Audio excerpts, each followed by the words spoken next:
plants and factories all over the country, this was a common sight at quitting time not so long ago.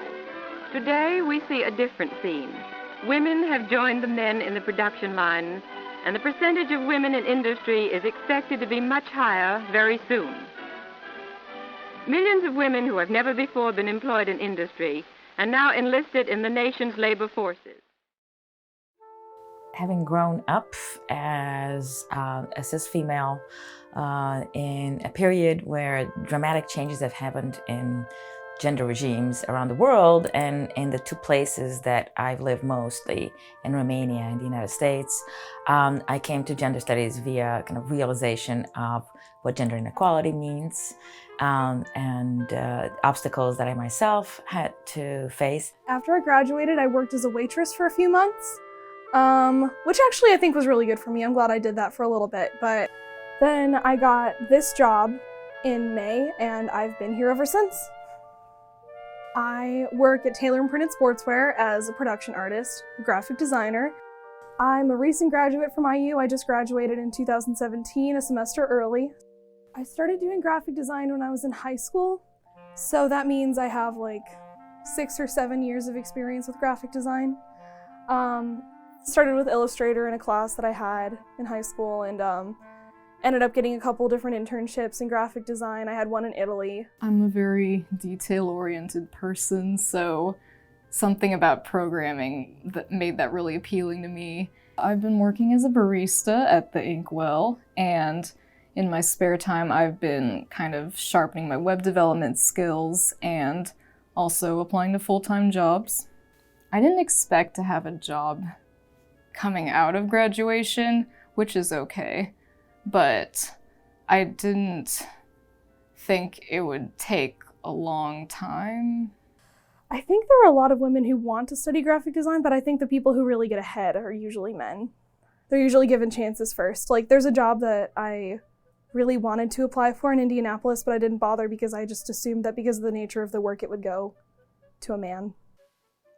And there was a job that I applied for at IU that someone who I'd had classes with got, and he didn't study graphic design and doesn't have any background in graphic design, and I didn't get an interview.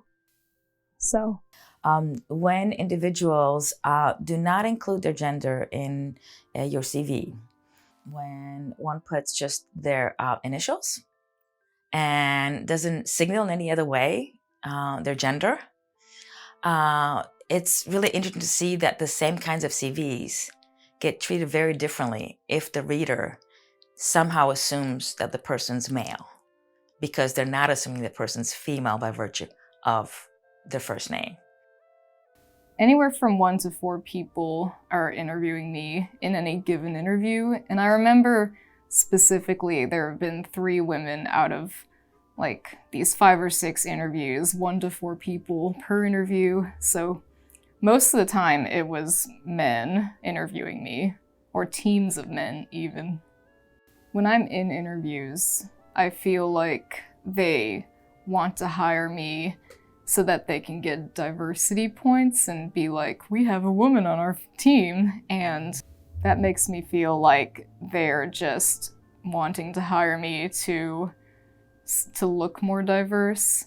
I've had coworkers tell me before that they don't like working with women because they're too indecisive and picky, and they're like, oh, like, I think I want to do this. Never mind, I think I'm gonna do this, and I don't know, I think maybe I'll add flowers to it. So, but I think I'm just as fast and productive as anyone else in my field.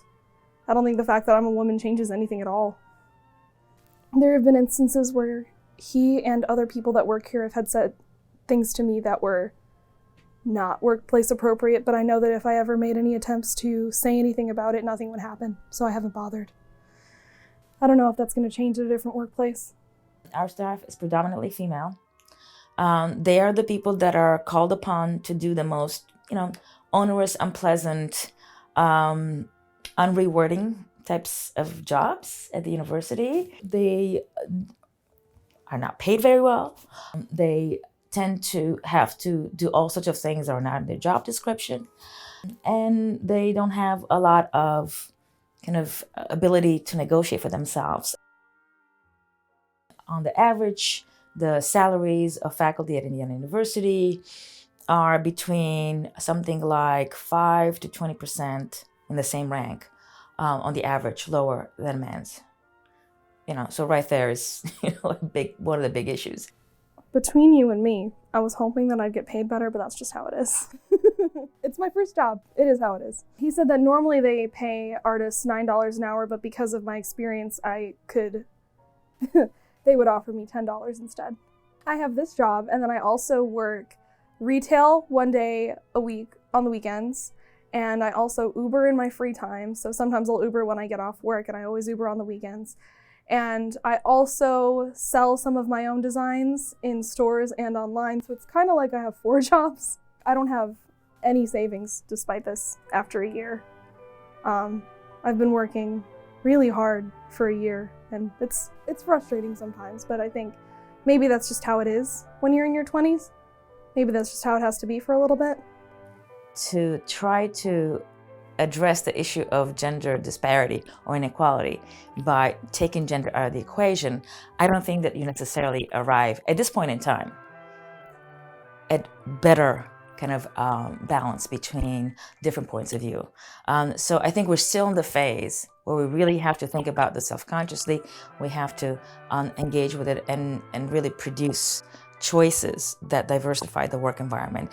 And I think that goes for pretty much every field of work that I can think of, because gender norms really do pertain not just to specific fields that are, explicitly gendered, but to every field that is about humans interacting in their kind of natural environment as social human beings.